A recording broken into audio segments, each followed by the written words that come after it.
There are total 10 poems prescribed in your paper 4B, World Literature, MA final year. So let us recite the poem one by one. The first poem is by Margaret Atwood. The name of the poem is The Rest.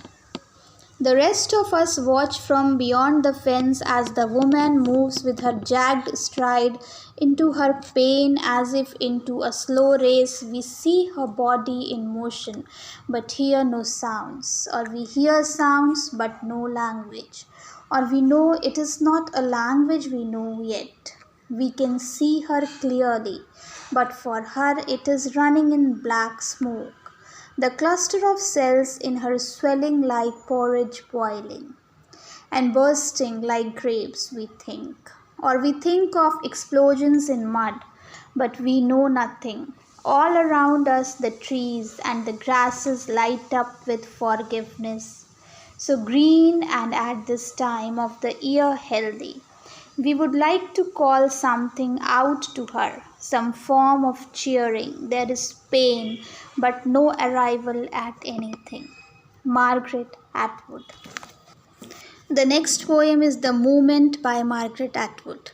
The moment when, after many years of hard work and a long voyage, you stand in the center of your room, house, half acres, square mile, island, country, knowing at last how you got there and say, I own this, is the same moment the trees unloose their soft arms from around you. The birds take back their language, the cliffs fissures and collapse. The air moves back from you like a wave and you can't breathe. No, they whisper, you own nothing. You were a visitor. Time after time, climbing the hill, planting a flag, proclaiming, we never belonged to you. You never found us. It was always the other way round. Margaret Atwood. The Song of the Beggar by Rainer Maria Rilke. I am always going from door to door, whether in rain or heat, and sometimes I will lay my right ear in the palm of my right hand. And as I speak, my voice seems strange as if it were alien to me, for I am not certain whose voice is crying, mine or someone else's. I cry for a pittance to sustain me, the poets cry for more. In the end, I conceal my entire face and cover both my eyes. There it lies in my hands with all its weight and looks as if at rest. So no one may think I had no place whereupon to lay my head.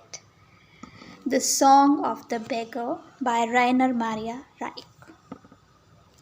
The next poem is The Last Supper, again by Rainer Maria Rilke. They are assembled, astonished and disturbed round him, who like a sage resolved his fate, and now leaves those to whom he most belonged, leaving and passing by them like a stranger. The loneliness of old comes over him, which helped mature him for his deepest acts. Now will he once again walk through the olive grove, and those who love him still will flee before his sight. To this last supper he has summoned them, and like a shot that scatters birds from trees, their hands draw back from reaching for the loaves upon his word. They fly across to him, they flutter frightened round the supper table, searching for an escape, but he is present everywhere like an all-pervading twilight hour. Last Supper by Rainer Maria Rilke. Next poem, Revolving Days by David Meloff. That year I had nowhere to go. I fell in love, a mistake of course. But it lasted and has lasted, the old tug at the heart, the grace unasked for urgencies. That boom under the pocket of a shirt, what I remember is the color of the shirts. I had bought them as an experiment in ways of seeing myself, hoping to catch In a window as I passed what I was to be. In my new life as lover. One mint green, one pink, the third called Ivy League. Tan with darker strips, my first button down collar. We never write, but sometimes knotting my tie at the mirror, one of those cells I had expected. Steps into the room, in the next room you are waiting. We have not yet taken back the life we promised to pour into each other's mouths forever and forever. While I choose between changes to surprise you, revolving days, my heart and my mouth again. I am writing this for you, wherever you are, whoever is staring into your blue eyes. It is me, I am still here. No, don't worry. I won't appear out of that old time to discomfort you. And no, at this distance, I am not holding my breath for a reply. Revolving Days by David Meloff. Wild Lemons by David Meloff. Through all those years, keeping the present open to the light of just this moment, that was the path we found, you might call it, a promise. That starting out among blazed trunks, the track would not lead nowhere. That being set down here among wild lemons, our bodies were expected at an occasion up ahead that would not take place without us. One proof was the tough-skinned fruit among their thorns. Someone had been there before us and planted these their sunlight to be sliced for drinks. They had adapted in their own way and to other ends. Another was the warmth of our island sitting still in its bay at midnight, humming and rising to its own concerns. But back, heat struck, lapped by clean ocean waters at dawn. The present is always with us, always open. Though to what out there in the dark we are making for as 7 o'clock strikes, the gin goes down and starlings gather. Who can tell? Compacts made of silence as a flute tempts out a few reluctant stars to walk over the water. I lie down in different weather now, though the same body, which is where that rough track led. Our sleep is continuous with the dark, or that portion of it that is this day's night.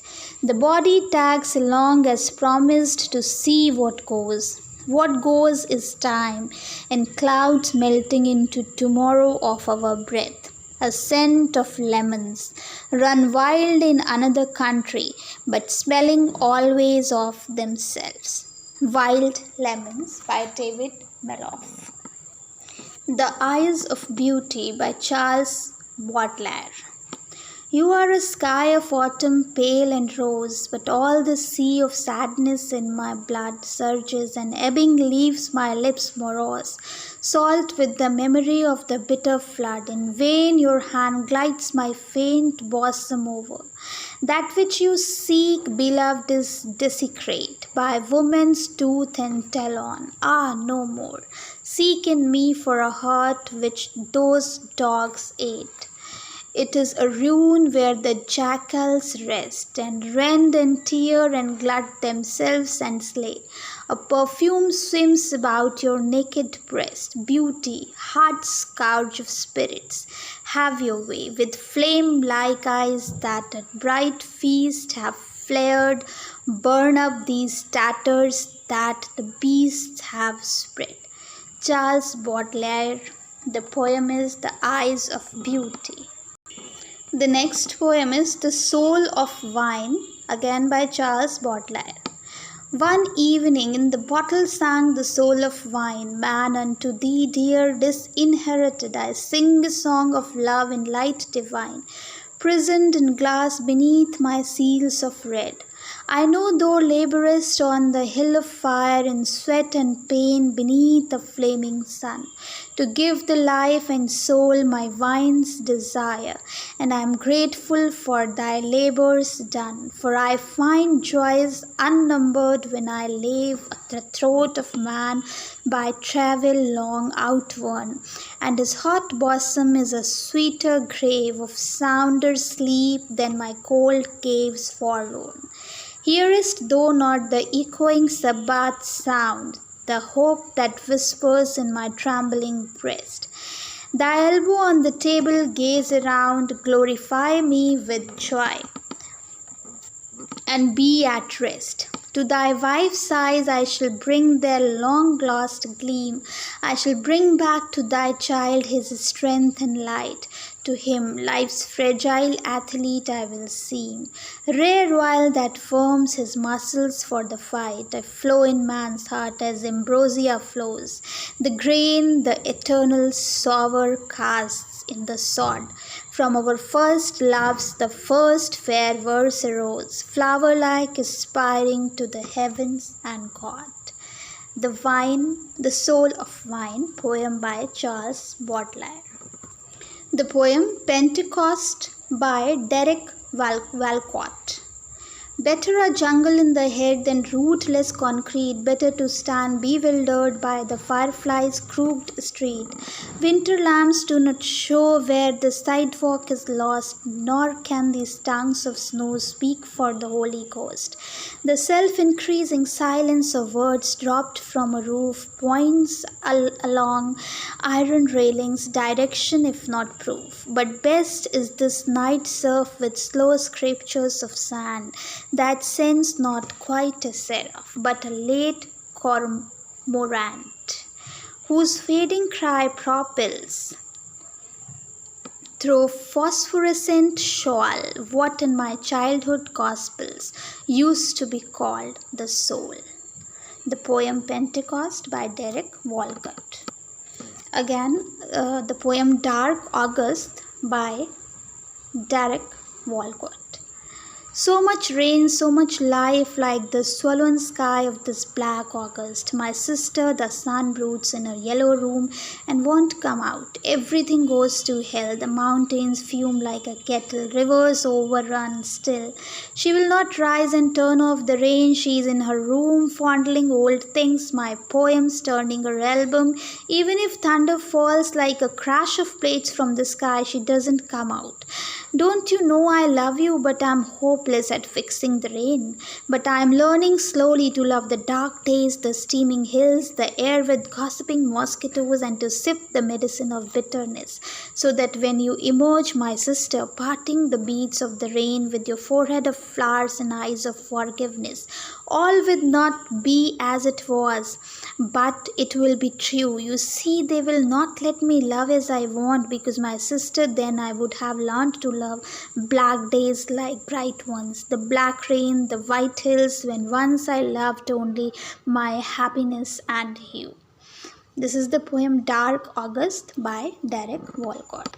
In this way, these are the 10 poems which are prescribed in your course. So read them, listen them twice or thrice to have an idea and to identify the poem when it comes in your exam in the form of lines, and you will have to identify them. Clear? So listen to them 2-3 times.